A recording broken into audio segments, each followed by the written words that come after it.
Assalamualaikum warahmatullahi wabarakatuh. Video ini merupakan pernyataan diri dosen dalam unjuk kerja Tridharma Perguruan Tinggi PDD UKT PT. Bidang pengajaran sertifikasi dosen periode pertama tahun 2025. Perkenalkan, nama saya Fikri Ardiansyah dari Departemen Silvikultur Fakultas Kehutanan Universitas Gadjah Mada. Rencana pembelajaran semester yang saya sajikan dalam video ini adalah untuk mata kuliah Perlindungan dan Kesehatan Hutan dengan kode mata kuliah KTU 221122.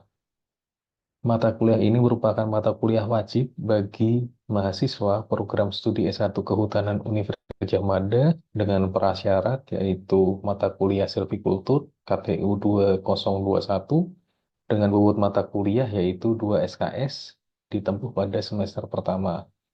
Mata kuliah ini membahas tentang prinsip-prinsip perlindungan dan kesehatan hutan, konsep keseimbangan, deskripsi dan klasifikasi kerusakan, dan pengaruhnya terhadap produktivitas hutan, dan juga faktor penyebab kerusakan hutan.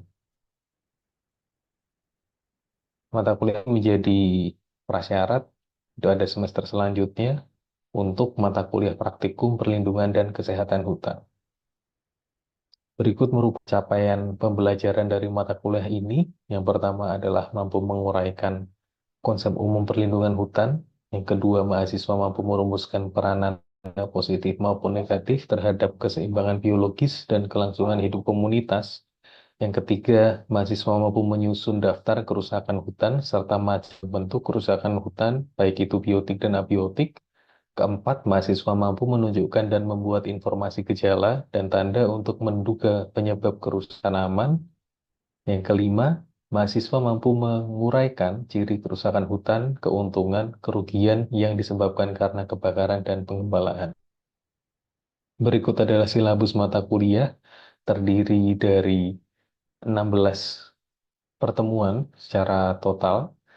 Slide ini pertemuan pertama hingga ke-8 dari pendahuluan, membahas ruang lingkup dan perkembangan kegiatan perlindungan hutan, kemudian pencegahan sebagai prinsip dasar dan konsep hutan pada pertemuan kedua, peranan manusia dalam perlindungan hutan, pengenalan patogen, pengenalan serangga hama, pengenalan gulma, praktisi mengajar, kerusakan abiotik.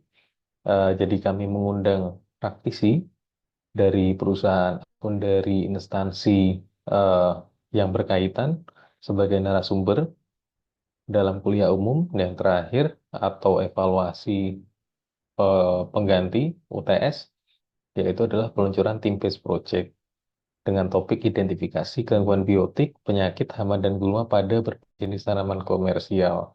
Beberapa jenis evaluasi pembelajaran untuk setiap pertemuan ini dilakukan melalui kuis maupun selanjutnya pada pertemuan ke-9 hingga pertemuan ke-16 terdiri dari 4 kali materi dan juga 4 sesi presentasi.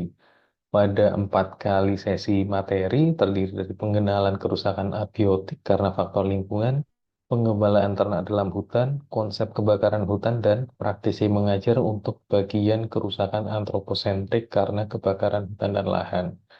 Pada pertemuan ke-12 ini, praktisi akan membahas tentang sistem pemantauan dan pencegahan kebakaran hutan dan lahan, serta setelah itu akan diluncurkan penugasan case-based project dengan topik identifikasi dan pengendalian kerusakan abiotik dan antroposentrik.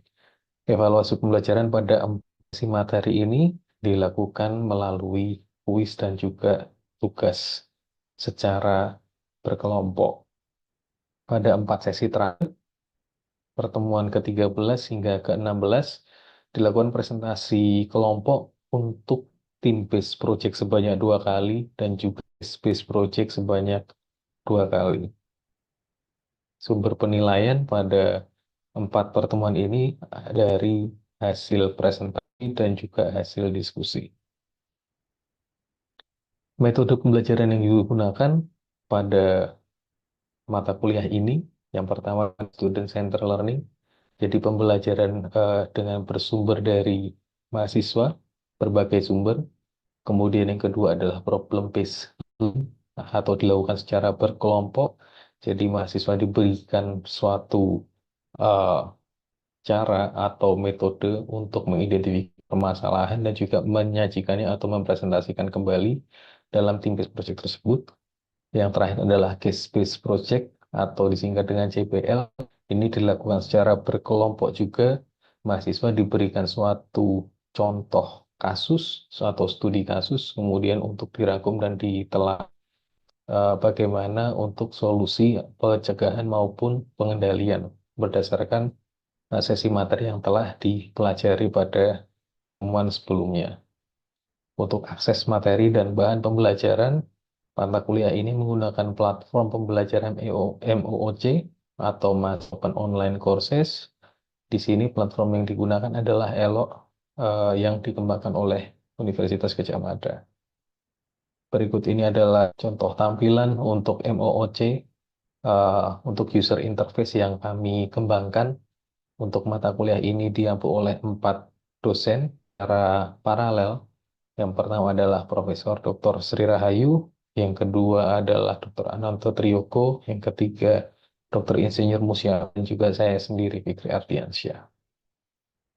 Dalam laman ini, aktivitas yang diberikan itu adalah video pembelajaran, kemudian tugas mind mapping serta materi mind mapping, kemudian jurnal, dan kemudian diberi kolom diskusi untuk berdiskusi secara aktif melalui platform ELO.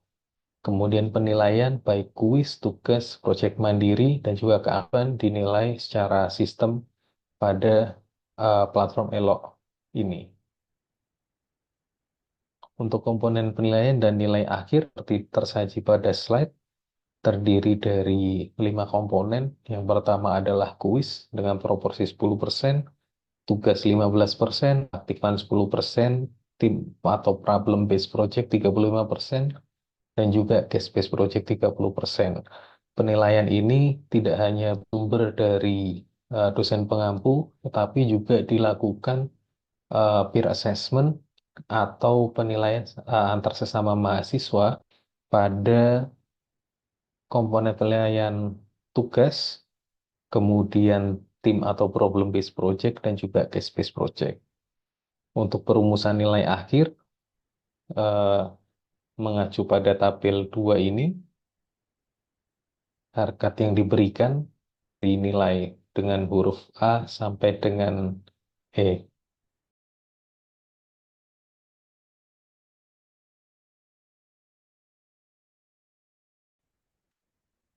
Ya, Assalamualaikum warahmatullahi wabarakatuh. Selamat siang semuanya.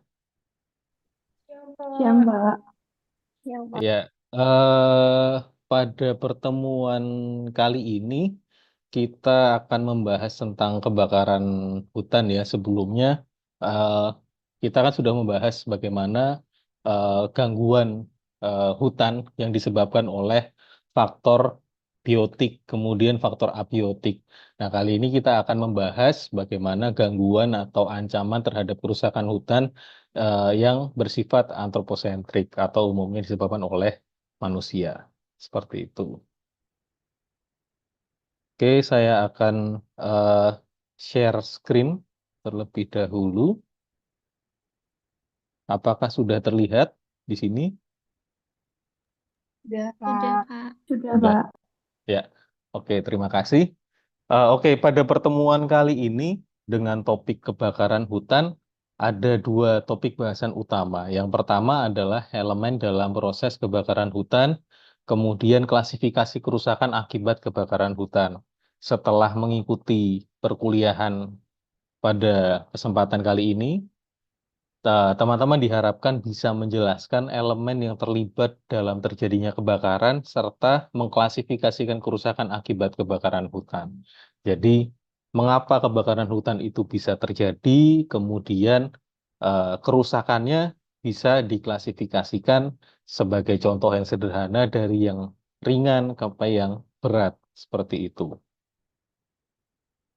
Nah, karena dalam perkuliahan kita, ya, kita menggunakan platform MOOC ya yang berisi video pembelajaran, kemudian untuk aktivitas berupa kuis dan juga evaluasinya. Apakah teman-teman semua sudah menonton video pengantar untuk bahan diskusi pada pertemuan kali ini?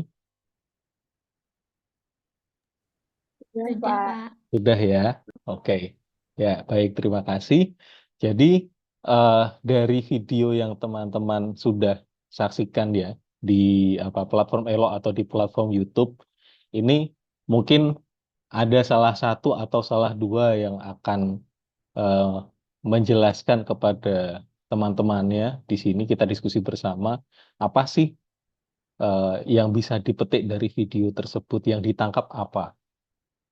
Silahkan. Siapa?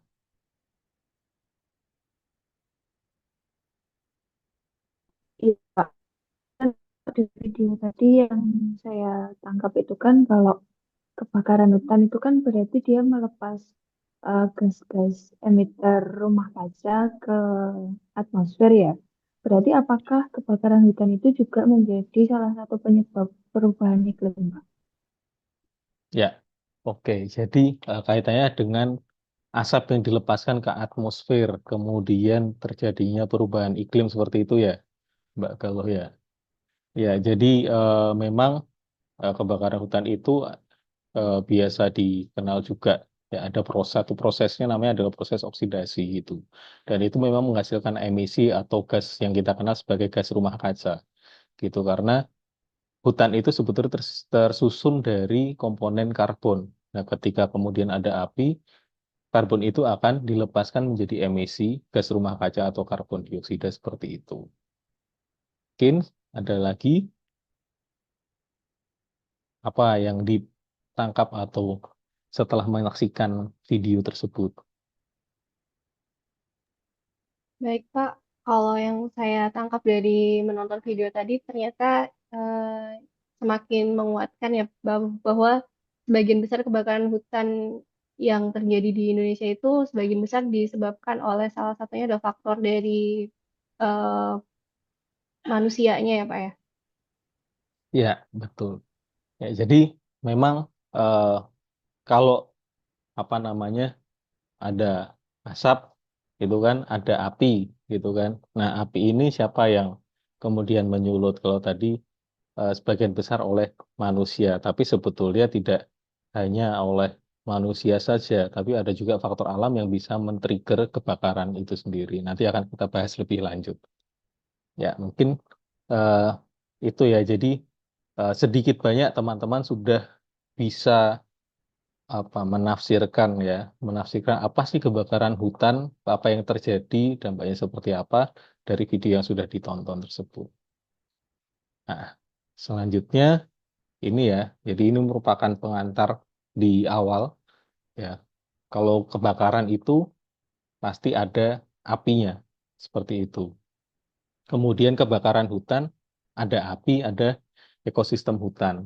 Apa yang kemudian terjadi, seperti yang tadi saya sampaikan, ekosistem hutan ini tersusun dari simpanan karbon gitu. Jadi apapun penyusun penyusun ekosistem hutan baik itu hidup atau mati itu menyimpan karbon atau ada simpanan karbon gitu ya. Nah, lebih lanjut lagi simpanan karbon ini kita kenal juga sebagai biomasa hutan yang terukur seperti itu. Jadi baik itu hidup atau mati itu menyimpan karbon. Nah, ketika ada api di situ, kemudian terjadi proses oksidasi atau proses pembakaran, ya, sehingga ada perubahan eh, struktur kimia di situ yang outputnya itu bermacam-macam, bisa asap, bisa arang dan lain sebagainya, ya. Dan ketika ada api di dalam ekosistem hutan tersebut, itu bisa merubah struktur ekosistem hutan tersebut, ya, dari kerusakan yang mungkin ringan sampai berat, artinya hutannya menjadi hilang, seperti itu. Nah, selanjutnya bagaimana kira-kira peranan api di dalam ekosistem, ya? Peranan api dalam ekosistem ini bisa kita klasifikasikan, ya, menjadi tiga. Api sebagai salah satu faktor lingkungan, kemudian api sebagai alat bantu pengelolaan lahan, ya, atau api yang terkendali, dan juga api sebagai ancaman kerusakan tapak pada ekosistem, ya. Kalau ini adalah api yang terkendali atau tidak terkendali, gitu ya. Api sebagai salah satu faktor lingkungan ini eh, bisa merubah struktur hutan seperti yang tadi saya sampaikan, ya. Struktur hutannya akan berubah. Ada api, kemudian simpanan karbonnya ada yang terlepas, ada perubahan wujud gitu ya dari pohon, kemudian berubah menjadi arang atau bahkan menjadi abu, sehingga strukturnya berubah. Hutan yang misalkan pada awalnya itu multi strata, ada banyak lapisan hutannya dari tumbuhan bawah, kemudian ada semai, sapihan, tiang, dan juga pohon. Ketika ada kebakaran di situ, apinya berawal dari lantai hutan, ya, perubahan struktur yang terjadi bisa jadi untuk semai dan sapihannya hilang, tetapi hanya tersisa pohon saja, sehingga strukturnya sudah berubah. Itu dinamakan dengan perubahan struktur hutan. Selanjutnya, memfasilitasi regenerasi jenis tertentu. Jadi ada jenis-jenis tertentu itu yang benihnya, ya, kalau tanaman itu kan tumbuh itu berawal dari benih gitu ya. Yang benihnya itu eh, memang cukup susah untuk apa namanya dikecambahkan seperti itu, atau susah untuk berkecambah. Tetapi dengan adanya api dengan temperatur yang sangat tinggi itu bisa men-trigger benih tersebut untuk bisa berkecambah, sehingga mungkin juga dinamakan pematah dormansi benih seperti itu. Kemudian pembatas perkembangan herba dan perdu, ya. Jadi di hutan alam gitu ya, mungkin teman-teman ada yang pernah ke hutan alam, itu sangat rapat sekali. Di situ ada tumbuhan bawahnya, ada semak, herba, dan juga perdu. Gitu. Tetapi kalau kemudian ada api, herba seperti tadi saya sampaikan, ada api, herba dan perdunya terbakar gitu ya. Jadi ada pelepasan karbon di situ, bisa hilang untuk herba dan perdunya. Nah, sehingga di atas ya atau above ground itu di atas permukaan tanah, semak dan perdunya hilang, tetapi sebetulnya perakarannya masih ada dan itu bisa tumbuh lagi. Jadi membatasi perkembangan herba dan perdu. Seperti itu. Selanjutnya, api sebagai alat bantu pengelolaan lahan ini adalah api terkendali. Ya, kita tahu gitu kan. Seperti tadi Mbak Arin sempat menyampaikan gitu kan, api terkendali. Kalau api terkendali itu biasanya digunakan untuk pembersihan pratanam atau praktik perladangan berpindah. Yang ini kurang baik ya untuk perladangan berpindah. Kemudian untuk perbaikan tempat tumbuh dan juga pengaturan struktur hutan. Kenapa? Karena kalau kemudian membersihkan satu area lahan 1 hektar, kemudian dengan tenaga manusia gitu atau tenaga petani, berapa banyak tenaga yang dibutuhkan, berapa waktu ya yang dibutuhkan untuk membersihkan satu lahan tersebut. Tetapi dengan api ini punya sifat yang menjalar atau merambat itu. Terutama kalau banyak semak atau perdunya dibakar tadi. Jadi semak perdunya bisa berubah langsung jadi abu dan itu sudah langsung bersih, lahannya sudah terbuka. Jadi api terkendali itu bisa membantu untuk pembersihan pratanam. Tapi dengan catatan terkendali. Kalau tidak terkendali ya bisa menyebabkan bencana berupa kebakaran hutan itu tersebut akan merembet ke area sekitarnya. Itu.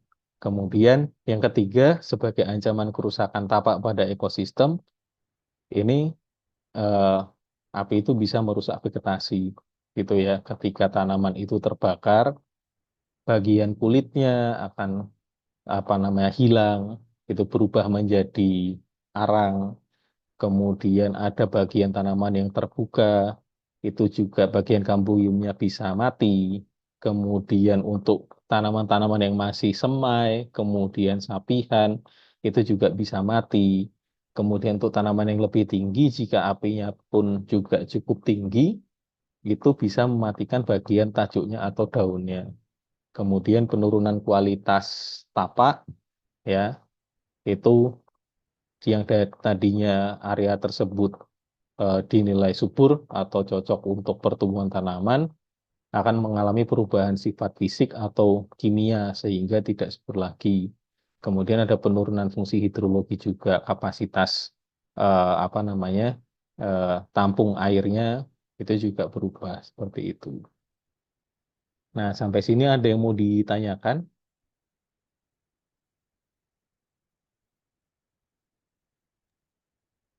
Permisi Pak, izin bertanya. Iya, silahkan. Ini kan tadi Bapak menjelaskan untuk yang, oh iya, mohon maaf Pak, sebelumnya saya Dewanti. Tadi Bapak menjelaskan untuk yang peranan api dalam ekosistem, api sebagai salah satu faktor lingkungan di situ adalah untuk mematahkan dormansi benih. Nah, sebenarnya apa sih Pak yang dimaksud dormansi benih itu? Dan kemudian bagaimana eh, api ini atau mungkin kebakaran hutan ini itu bisa mematahkan dormansi benih itu? Ya, oke. Jadi, dormansi benih itu ya. Jadi benih itu kan ada embrionya ya, Mbak. Gitu kan. Ada embrionya atau bakal dari bibit tersebut. Gitu. Nah, kalau benih itu macam-macam wujudnya. Ada yang bentuknya lunak, kemudian ada yang keras, gitu kan. Kalau yang lunak itu seperti mungkin dulu praktikum waktu kecil gitu kan. Ada jagung ditaruh di atas kapas gitu, disiram, dia dengan mudah untuk tumbuh gitu. Tetapi umumnya tanaman hutan ini banyak yang benihnya itu cukup keras, ya, cukup keras. Jadi ada zat pelindungnya seperti itu. Nah, ketika itu cukup keras, ada yang namanya skarifikasi atau upaya untuk mematahkan dormansi benih tersebut, gitu. Nah, caranya adalah dengan temperatur tinggi itu tadi. Nah, bagaimana temperatur tinggi itu bisa mematahkan dormansi benihnya, itu karena di dalam benih itu, di luar di dalam selubungnya itu atau kulitnya yang keras itu ada zat-zat, ya, zat-zat yang di situ tidak bisa secara alami gitu ya, atau hilang by the time, atau eh, apa namanya, seiring perkembangan waktu itu.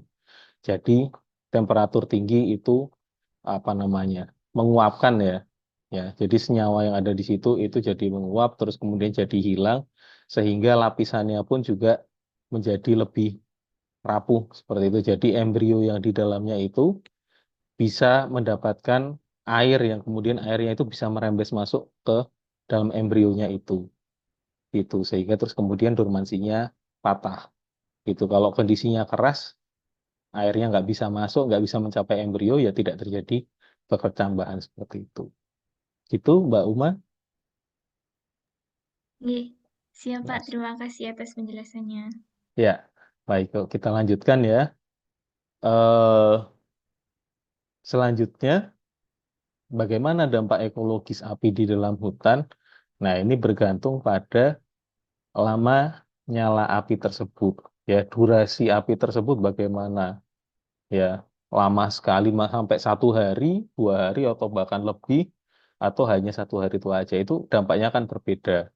Ya, hutan tersebut hanya mengalami kerusakan pada struktur apa namanya, pada lapisan yang bawah saja, atau seluruhnya gitu, sampai ke pohon-pohon yang besar, tingkat hidup pohon. Yaitu bergantung pada lama nyala apinya, kemudian jenis bahan bakarnya juga yang dipengaruhi oleh jenis, distribusi, dan juga kondisinya. Kemudian ada iklim, kemudian ada severitas dan juga intensitasnya. Nah, apa sih yang disebut dengan severitas dan juga intensitas? Ya, ini adalah satuan terukur api di dalam hutan. Jadi severitas atau kita kenal sebagai fire atau burn severity ini merujuk pada seberapa banyak pohon gitu ya, atau kerusakan yang disebabkan oleh api tersebut gitu ya. Berapa pohon yang mati, berapa pohon yang rusak, itu dinamakan dengan severitas api. Itu bagaimana dampaknya pada pohon. Kemudian ada yang namanya intensitas api. Nah, kalau intensitas api ini berhubungan dengan energi yang dilepaskan, seberapa panas gitu ya, seberapa panas api yang ditimbulkan dari kebakaran tersebut. Ya, jadi ada severitas, ada intensitas. Nah, umumnya untuk intensitas api, ya, untuk intensitas api ini di apa namanya, diwujudkan seperti range seperti ini. Kalau tidak ada api, ya frekuensinya segini, intensitasnya seperti ini. Jadi semakin merah ini berarti energi yang dilepaskan juga semakin tinggi seperti itu. Nah, kemudian dikenal juga yang namanya rezim api di dalam hutan. Nah, rezim api di dalam hutan tadi sudah ada fire intensity, fire severity, ada juga fire frequency dan juga fire season. Seberapa sering sih kebakaran itu terjadi? Itu dinamakan dengan fire frequency. Dalam 1 tahun terjadi 2 atau 3 kali kebakaran. Nah, fire season, time of the year, kapan biasanya kebakaran itu terjadi? Nah, di Indonesia ada 2 musim, musim penghujan dan musim kemarau. Itu umumnya kebakaran hutan terjadi pada musim penghujan atau musim kemarau, kira-kira, teman-teman. Izin menjawab, Pak. Mungkin Ya. kalau di Indonesia itu lebih sering kebakaran itu terjadi di musim kemarau. Ya, jadi untuk kebakaran itu lebih sering terjadi di musim kemarau karena apa? Kondisinya sangat kering, ya curah hujannya sangat rendah sehingga kondisi bahan bakar pun juga terpengaruh gitu. Sebagai contoh juga seperti di hutan jati, misalkan di hutan jati pada saat musim penghujan dia akan hijau gitu. Sedangkan pada musim kemarau dan juga sifat alami dari jati tersebut dia akan menggugurkan daun gitu ya. Nah, seresah yang terakumulasi di lantai hutan itu dapat menjadi bahan bakar kebakaran hutan tersebut. Seperti itu. Nah, selanjutnya adalah proses kebakaran hutan di sini. Jadi seperti yang tadi saya sampaikan, ada reaksi oksidasi bahan seperti ini. Jadi seluruh komponen penyusun ekosistem hutan itu mengandung karbon, ya. Dan kebakaran hutan itu terjadi jika ada oksidatornya atau oksigen, ya. Kemudian eh, senyawa tersebut itu akan dirubah menjadi emisi CO2, kemudian H2O dan juga energi seperti itu.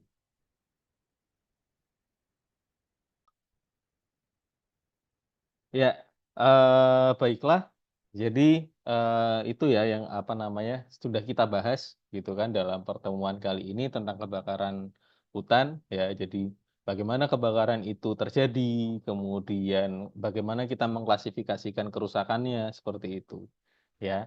Nah, selanjutnya seperti biasa untuk evaluasi pembelajaran kita pada hari ini ya teman-teman diharapkan untuk mengerjakan kuis ya, kuis kebakaran pada platform Elo ini. Ya, ini nanti akan dibuka mulai pukul eh, 9 sudah dibuka ya, sudah dibuka dari awal perkuliahan tadi gitu. Kemudian untuk waktu pengerjaannya ini 1 hari atau 1 kali 24 jam seperti biasa dan akan berakhir jam 9 pagi besok gitu ya. Ada 10 pertanyaan ya, silahkan dijawab berdasarkan hasil pembelajaran kita hari ini bisa dibuka-buka catatannya ya dan juga hasil diskusi juga pada hari ini. Seperti itu. Sampai sini ada yang mau ditanyakan? Saya Pak izin bertanya, Ya, silahkan. yang terkait kuis kebakaran ini, kalau misalnya kebetulan kami lupa, ada yang lupa atau terlewat di antara ring jadwal ini, apakah ada susulan atau penugasan lainnya begitu? Terima Ya, kasih. ya. Oke, untuk kuis kebakaran hutan seperti eh, kuis yang lain juga ada penugas yang lain itu adalah komponen dalam penilaian akhir untuk mata kuliah ini. Jadi tidak ada susulan ya untuk kuisnya ya, tetapi nanti di akhir jika kemudian setelah direkap gitu ya, itu ada banyak nilainya yang kurang baik atau kurang optimal, nanti dari tim dosen akan memberikan tugas pengganti seperti itu.